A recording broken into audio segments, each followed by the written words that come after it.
اعوذ باللہ من الشیطان الرجیم بسم اللہ الرحمن الرحیم الحمد لأہلہ والصلاۃ علی اہلہا۔ السلام علیکم ورحمۃ اللہ وبرکاتہ۔ آؤ کتاب پڑھیں۔ اس سلسلے میں ہماری کتاب یعنی رہبران معصوم علیہم الصلاۃ والسلام ہم آپ کی خدمت میں پیش کر رہے ہیں، اور ہماری گفتگو چہاردہ معصومین علیہم الصلاۃ والسلام کے سلسلے میں ہمارے امام زمانہ جل اللہ فرجہ الشریف کے سلسلے میں گفتگو ہو رہی ہے۔ گفتگو الحمدللہ غیبت کے سلسلے میں، اور غیبت کیوں ہے اس کا راز کل آپ کی خدمت میں بیان کرتے ہوئے پیج نمبر 761 تک گفتگو کا سلسلہ رہا۔ آج گفتگو الحمدللہ پیج نمبر 762 سے شروع ہوتی ہے۔ غیبت صغریٰ اور کبریٰ۔ 11ویں امام حضرت حسن عسکری علیہ السلام کی شہادت کے بعد سن 260 ہجری سے سن 329 ہجری تک تقریباً 59 سال غیبت صغریٰ کا زمانہ ہے۔ اس وقت سے آج تک اور آج سے ظہور تک کا زمانہ غیبت کبریٰ کا زمانہ ہے۔ غیبت صغریٰ کے زمانے میں امام سے براہ راست رابطہ بالکل منقطع نہیں ہوا تھا، بلکہ ہر شیعہ امام علیہ السلام کے خاص نائب کے ذریعے اپنے مسائل و مشکلات امام کی خدمت میں پیش کر سکتا تھا، اور انہی عظیم المرتبت ہستیوں کے ذریعے حل اور دریافت کر سکتا تھا، اور بسا اوقات امام علیہ السلام کی خدمت میں شرف یاب بھی ہو سکتا تھا۔ اس زمانے کو غیبت کبریٰ کے لیے آمادگی کا زمانہ کہا جا سکتا ہے۔ اس زمانے میں امام سے رابطہ منقطع ہو گیا، اور عوام کو اس بات کا پابند کیا گیا کہ وہ اپنے مسائل کے لیے امام کے عام نائب فقہا اور احکام اسلامی کے واقف کاروں کی طرف رجوع کریں۔ اگر غیبت کبریٰ یک بارگی شروع ہو جاتی تو اس بات کا امکان تھا کہ بہت سے لوگ فکری انحراف کا شکار ہو جاتے اور عام ذہن اس لیے آمادہ نہ ہوتے، لیکن غیبت صغریٰ کے زمانے میں رفتہ رفتہ اذہان عادی ہو گئے تب غیبت کبریٰ کا آغاز ہوا۔ غیبت صغریٰ کے زمانے میں خاص نائبین کے ذریعے امام علیہ السلام سے رابطہ اور بعض شیعوں کا خود امام علیہ السلام کی خدمت میں حاضر ہونا، اس سے امام کی ولادت اور زندگی کو مزید ثبوت فراہم ہوئے۔ اگر غیبت کبریٰ ان مقدمات کے بغیر شروع ہوتی تو یہ مسائل شاید اس حد تک واضح نہ ہوتے، اور ہو سکتا ہے کہ بعض لوگ شکوک و شبہات میں مبتلا ہو جاتے۔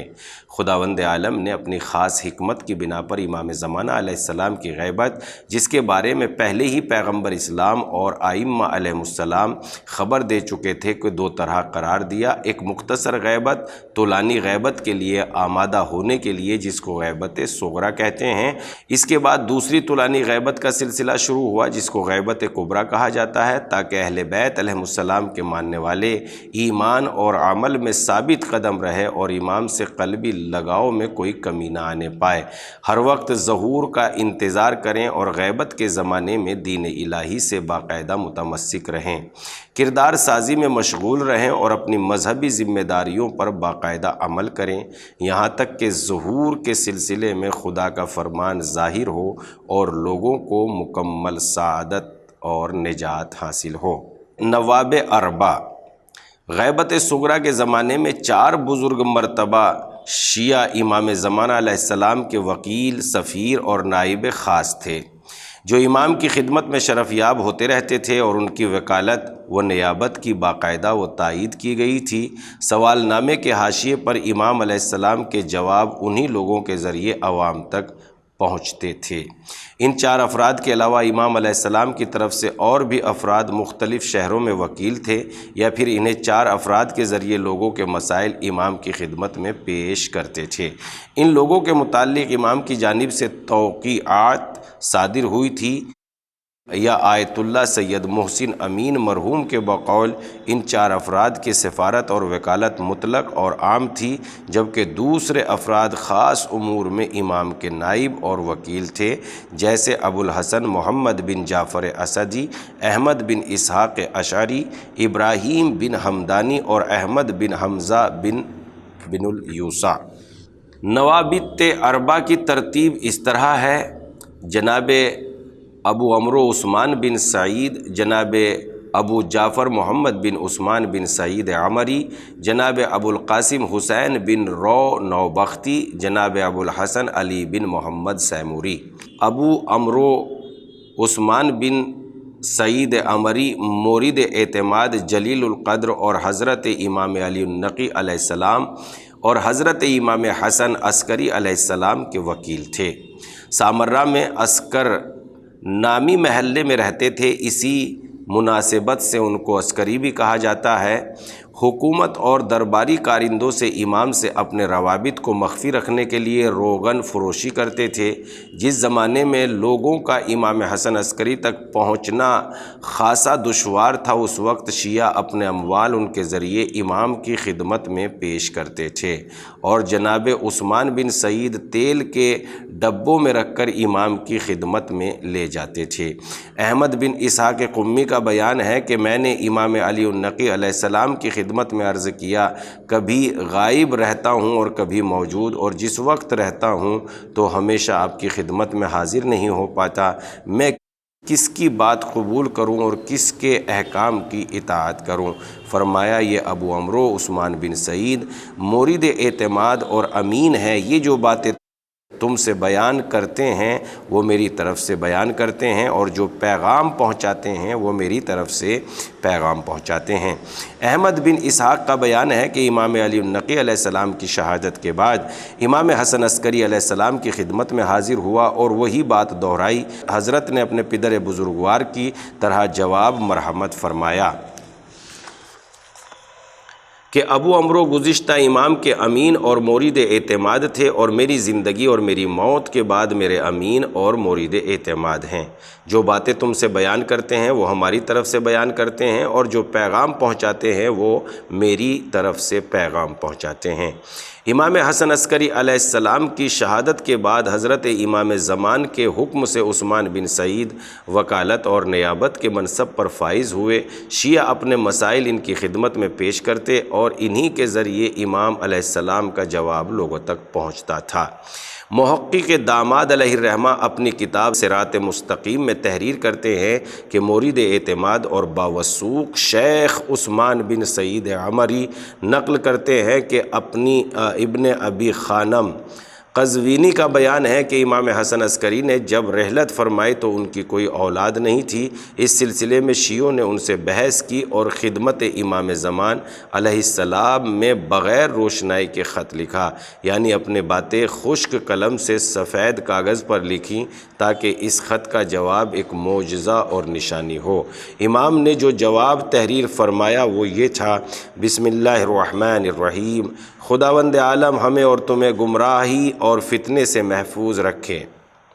دین اور ولایت تمہارے ولی امر کے سلسلے میں تم سے ایک گروہ کے شکوک و شبہات کی خبریں مجھ تک پہنچی ہیں۔ اس خبر نے ہمیں متاثر اور غمگین کیا۔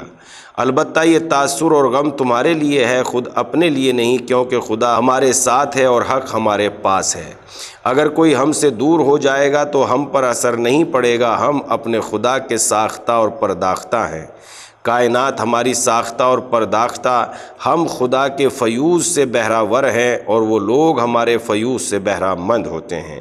کیوں شک میں غوطہ لگا رہے ہو؟ کیا تمہیں اس کا علم نہیں ہے؟ جو کچھ تمہارے آئمہ بیان کر چکے ہیں وہ ہو کے رہے گا۔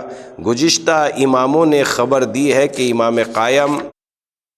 امام قائم علیہ السلام غیبت اختیار کریں گے۔ کیا تم نے نہیں دیکھا کہ خداوند عالم نے آدم سے لے کر گزشتہ امام حسن عسکری علیہ السلام تک ہمیشہ ایک پناہ گاہ معین کی ہے تاکہ لوگ اس طرف جائیں، اور ایسے نشانات قرار دیے ہیں جن سے لوگ ہدایت حاصل کریں۔ جب کبھی ایک پرچم پوشیدہ ہو تو دوسرا پرچم آشکار ہو گیا، جب کبھی ایک ستارہ ڈوبا تو دوسرا ستارہ چمکنے لگا۔ کیا تمہارا یہ خیال ہے کہ جس وقت خداوند عالم نے گزشتہ اماموں کی روح قبض کی ہے اور ان کو اپنے پاس بلا لیا تو کیا اس نے اپنے دین کو باطل کر دیا، اپنے اور مخلوق کے درمیان رابطے کو منقطع کر دیا؟ ہرگز ایسا نہیں ہے اور نہ ایسا ہوگا یہاں تک کہ قیامت برباد ہو جائے اور امر الہی ظاہر ہو جائے۔ اگرچہ یہ بات انہیں پسند نہ آئے، پس خدا سے ڈرو اور ہمارے سامنے تسلیم رہو اور ہمارے احکام سے روگرداں نہ ہو۔ میں نے تمہیں نصیحت کر دی اور خدا میری طرف سے تم لوگوں پر گواہ ہے۔ عثمان بن سعید نے اپنی وفات سے قبل امام زمانہ کے حکم سے اپنے فرزند ابو جعفر محمد بن عثمان کو اپنا جانشین اور امام کا نائب معین کیا۔ محمد بن عثمان عمری، محمد بن عثمان بھی اپنے والد کے مانند بڑے جلیل القدر، تقوی اور پرہیزگاری، عدالت و بزرگی میں شیعوں کے نزدیک قابل احترام اور مورد اعتماد تھے۔ امام حسن عسکری علیہ السلام نے ان کے اور ان کے والد کے بارے میں اپنے اعتماد و اطمینان کا اظہار فرمایا تھا۔ شیخ طوسی علیہ الرحمہ تحریر فرماتے ہیں کہ ان کی عدالت، پرہیزگاری اور امانت پر تمام شیعہ متفق ہیں۔ پہلے نائب عثمان بن سعید کی وفات کے بعد ان کی وفات اور ان کے فرزند محمد کی نیابت کے بارے میں امام زمانہ کی طرف سے ایک توقیع صادر ہوئی ہے، جس کا ترجمہ یہ ہے: انا للہ و انا الیہ راجعون۔ اس حکم کے سامنے سر تسلیم اور اس کی قضا پر راضی ہوں۔ تمہارے والد نے سعادت مند زندگی بسر کی اور اس دنیا سے کامیاب سدھارے۔ خدا ان پر رحمت نازل کرے اور انہیں ان کے اماموں اور آقاؤں کے ساتھ ملحق کرے۔ وہ ہمیشہ ان کے امور کی انجام دہی میں سعی کرتے تھے۔ خدائے بزرگ اور ائمہ سے تقرب کے لیے ہمیشہ کوشاں رہتے تھے۔ خدا انہیں خوش و خرم کرے اور ان کی لغزشوں سے درگزر فرمائے۔ ایسی توقیع کے دوسرے حصے میں خداوند عالم تمہارے اجزاء کو زیادہ کرے اور تمہیں مصیبت میں صبر عطا فرمائے۔ تم بھی مصیبت زدہ ہو اور ہم بھی مصیبت زدہ ہیں۔ ان کی مفارقت نے تمہیں اور ہمیں تنہائی کی مصیبت اور ہجر میں مبتلا کر دیا۔ خداوند عالم انہیں ان کی آرام گاہ میں اپنی رحمتوں سے مسرور کرے۔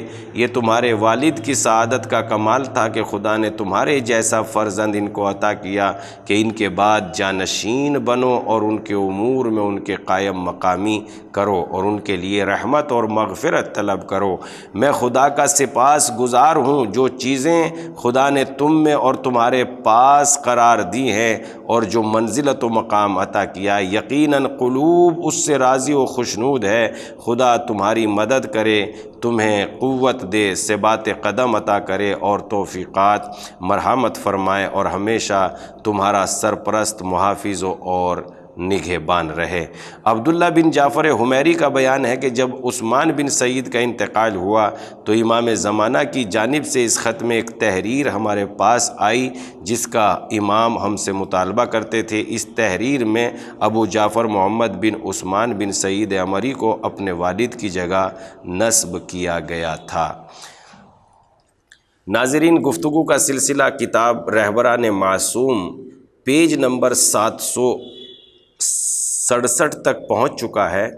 انشاءاللہ گفتگو کا سلسلہ پھر شروع کریں گے، یعنی دوبارہ پیش کریں گے۔ ابھی وقت تمام ہو چکا ہے، گفتگو کو یہیں تمام کرتے ہیں، مگر آپ اس گفتگو کو آؤ کتاب پڑھیں کو خود بھی سنتے رہیے اور دوسروں تک پہنچاتے رہیے تاکہ ایک دوسرے کے ساتھ آئیں اور علم کے چراغ جلائیں اور روشنی زیادہ سے زیادہ ہو۔ والسلام۔